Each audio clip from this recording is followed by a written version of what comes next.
حضرت عمر رضی اللہ تعالیٰ عنہ روایت کرتے ہیں کہ زید بن سعنہ نامی ایک یہودی تھا جس کو حضور نے قرض دینا تھا۔ آقا کریم علیہ الصلوۃ والسلام دو جہاں کے مالک ہیں، لیکن حضور کا فقر اختیاری تھا۔ آقا کریم علیہ السلام کے گھر میں بسا اوقات کتنے دن چولہا نہیں جلا کرتا تھا۔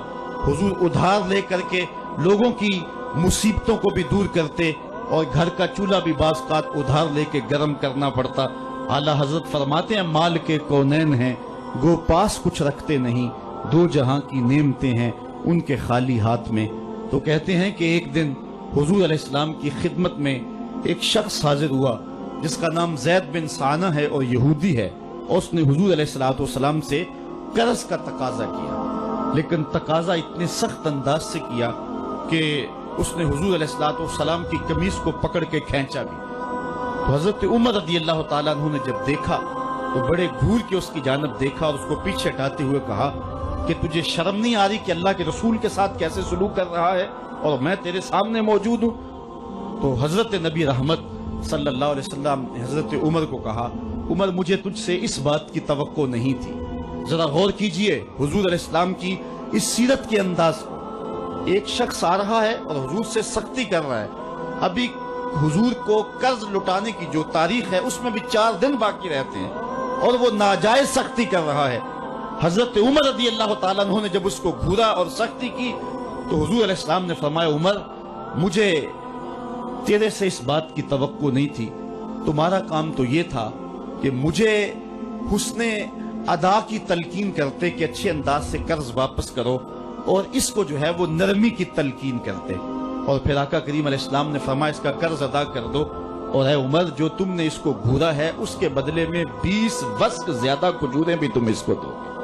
تو زید بن سعنہ نے جب حضور علیہ السلام کی اس سیرت اور اس کردار کو دیکھا اور حضرت عمر رضی اللہ تعالیٰ عنہ 20 وسق اس کو کھجوریں دے رہے تھے، تو اس نے حضرت عمر کو بتایا کہ میں یہودی ہوں اور میں نے تورات کے اندر نبی آخر الزمان کی شان اور عظمتوں کے بیان کو پڑھا ہے، یہ بات ابھی رہ گئی تھی، باقی ساری نشانیاں میں نے حضور میں دیکھ لی تھی، اب یہ نشانی رہ گئی تھی، آج میں نے یہ بھی دیکھ لی۔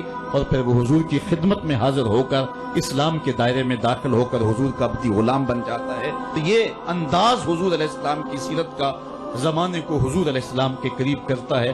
میرا رب خود کہتا ہے لو کنت فظا غلیظ القلب لانفضوا من حولک، اے محبوب اگر تو ترش مزاج اور تنگ دل ہوتا تو اتنے لوگ تیرے گرد کبھی بھی جمع نہ ہو پاتے۔ کچھ ان کے خلق نے کچھ ان کے کردار نے کر لی، مسخر ساری دنیا شہ ابرار نے کر لی۔ حضور علیہ السلام کے پیار نے زمانے کو اس قدر قریب کر دیا کہ وہ حضور علیہ السلام پہ جانے قربان کرنے کے لیے ہمہ وقت مستعد اور فعال رہتے تھے۔ جتنا پیار انہوں نے حضور سے کیا ہے کائنات میں اس کی دوسری کوئی مثال نہیں ملتی ہے۔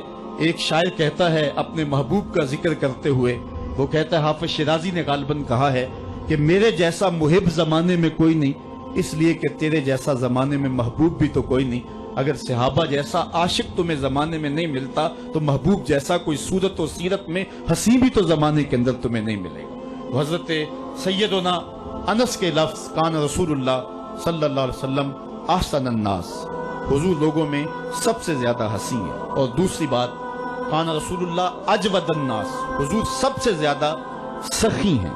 ایک شخص حضور کی خدمت میں حاضر ہوا اور اس نے سوال کیا، 2 پہاڑوں کے درمیان جتنی جگہ ہوتی ہے اتنی بکریاں تھیں حضور کے پاس، حضور نے ساری اس کو عطا کر دی۔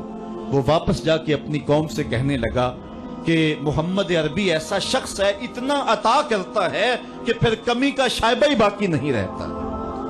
تیسری بات حضرت انس فرماتے ہیں کان رسول اللہ صلی اللہ علیہ وسلم احسن الناس و اجود الناس و اشجع الناس، کہتے ہیں کہ حضور جتنے دلیر تھے جتنے بہادر تھے، کائنات کے تر اتنا بہادر ہم نے کوئی نہیں دیکھا۔ مولا کائنات فرماتے تھے جب جنگ کی بھٹی گرم ہوتی تو ہم دیکھتے کہ سب سے آگے بڑھ کر حملہ کرنے والے محمد عربی ہی ہوا کرتے تھے، اور ہم حضور علیہ السلام کی اوٹ میں ہوا کرتے تھے۔ آقا کریم علیہ السلام نے اپنی زندگی میں اپنی تلوار سے اور اپنے نیزے سے جو ہے وہ کسی کو قتل نہیں کیا ہے، صرف ابی بن خلف وہ بد نصیب شخص تھا جس نے کہا تھا کہ میں نے گھوڑا رکھا ہے जिसको 16 रतन मकई के दाने रोज डालता हूँ और इस घोड़े के ऊपर सवार होकर मैं आऊंगा और ए मोहम्मद माज़अल्लाह आपको शहीद कर दूंगा। तो हुजूर अलैहिस्सलाम ने फरमाया अल्लाह ने चाहा तो मैं तुझे कत्ल करूंगा। और फिर गज़वाए उहद के मौके पे जब वो आया, कहने लगा कि मेरा रास्ता छोड़ दो, और फिर वो घोड़ा लेकर के आगे बढ़ा। सहाबा आगे बढ़ने लगे तो हुजूर ने फरमाया पीछे हट जाओ। हजरत हारिस बिन सम्मा से हुजूर ने छोटा सा नेजा लिया और आगे बढ़ के अल्लाह के महबूब अलैहिस्सलाम ने उसके गले के करीब उसका हल्का सा कचोका दिया और छोटा सा जख्म उसकी गर्दन पे लगा तो वो भागता था और चीखता था और कहता था कि कातलनी मोहम्मद, मोहम्मद ने मुझे कत्ल कर दिया है। लश्कर वालों ने कहा उबई बिन खलफ अजीब बात है, एक छोटा सा जख्म है और तू इतना शोर डाल रहा है। उसने कहा तुम नहीं जानते हो कि मुझे कितनी इसकी तकलीफ हो रही है। अगर मेरी इस तकलीफ को पूरे लश्कर में बांट दिया जाए तो सारा लश्कर मर जाए। जो तकलीफ मुझे मोहम्मद की इस ज़रब से पहुंची है। उसने कहा मुझे मोहम्मद ने कहा था कि तुझे मैं कत्ल करूंगा, उसने तो फिर मुझे नेजा मारा है। मुझे यकीन है कि अगर वो मेरी जानब गुस्से से थूक भी देता मैं फिर भी ना बच सकता। तो ये हुजूर अलैहिस्सलातु वस्सलाम की जो है वो दलेरी और बहादुरी के किस्से हैं कि आका करीम अलैहिस्सलाम की ज़रब को कौन बर्दाश्त करे। एक मामूली खराश बर्दाश्त न कर सका और नारे जहन्नम में जहन्नम का वो कुत्ता जा पहुंचा। तो आका करीम अलैहिस्सलातु वस्सलाम की सीरत के इस उन्वान को हजरत अनस ने कितने खूबसूरत अंदाज में बयान किया। कान रसूलुल्लाह सल्लल्लाहु अलैहि वसल्लम अहसनन नास व अजवदन नास व अशजअन नास। लोगों में सबसे दलेर भी हुजूर, सबसे सखी भी हुजूर और सबसे सूरत व सीरत में हसी भी हुजूर। हजरत नबी रहमत सल्लल्लाहु अलैहि वसल्लम गज़वा हुनैन के मौके पे आप देखें सफेद खच्चर के ऊपर सवार हैं और एक पहाड़ी दरे में काफिर घात लगाए बैठे थे। जब अचानक उन्होंने तीर अंदाजी की तो लश्कर इस्लाम में भगदड़ मच गई। उस वक्त हुजूर थे जो खच्चर को आगे बढ़ा रहे थे। हजरत अब्बास रज़ियल्लाहु ताला अन्हु रिकाब थामे थे और आका करीम कह रहे थे अना नबी ला कज़िब अना इब्नु अब्दुल मुत्तलिब, मैं नबी हूं इसमें कोई झूठ नहीं, मैं अब्दुल मुत्तलब का बेटा हूं। तो हुजूर अलैहिस्सलाम का ये अंदाज के जब मैदान के अंदर भगदड़ मची है तो सबसे आगे बढ़ करके कुफार पर हमला करने वाले सफेद खच्चर के ऊपर मुस्तफा हैं। उलमा ने हुजूर की बहादुरी के इस किस्से को बयान करते हुए फरमाया जंगों में खच्चर का सफेद होना, एक तो खच्चर का होना बहादुरी पे दलील है इसलिए कि घोड़े रखे जाते हैं कि भागना आसान हो, और दूसरा मटियाले रंग के जो है वो जानवरों की सवारी की जाती है। ये फौज की वर्दी का रंग मटियाला, इसकी हिकमत भी ये है। लेकिन आका करीम अलैहिस्सलातु वस्सलाम सफेद खच्चर पे जो है वो सवार थे। हुजूर इतने शजा थे, इतने बहादुर थे, मैदान में भागने के लिए नहीं आते थे बल्कि हुजूर कुफर के छक्के छड़ाने के लिए मैदान में दाखिल हुआ करते थे। आका करीम अलैहिस्सलातु वस्सलाम की सीरत का वो कौन सा पहलू है और वो कौन सा रंग है जिसने मुआशरे को रोशनी और मुआशरे को उजाला नहीं दिया। आज मेरे और आपके आका व मौला की ये सीरत हमें हुजूर अलैहिस्सलातु वस्सलाम की मोहब्बत का हकदार बनाएगी। हुजूर इस दुनिया के ऊपर मकारिम अखलाक की तकमील के लिए जलवागर हुए और कुरान आपके खुल्क की गवाही है। इसलिए हुजूर की सीरत को अपनाने का तकाजा यकीनन आज की इस बाबरकत महफिल में आज का ये इज्तिमा हमसे कर रहा है।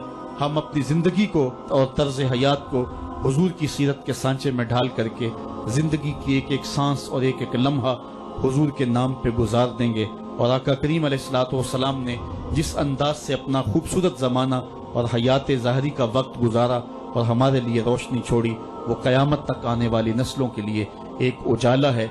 उम्मत मुस्लिमा भांज नहीं है कि उसको इबादत का तरीका किसी और जगह से लेना पड़े और हुस्न अखलाक किसी और जगह से लेना पड़े, उसको कवानीन किसी और जगह से लेने पड़े और उनको जो है वो अपनी आइली जिंदगी का निज़ाम किसी और जगह से लेना पड़े। हमारी जिंदगी के सारे नमूने मुस्तफ़ा करीम की ज़ात में मौजूद हैं।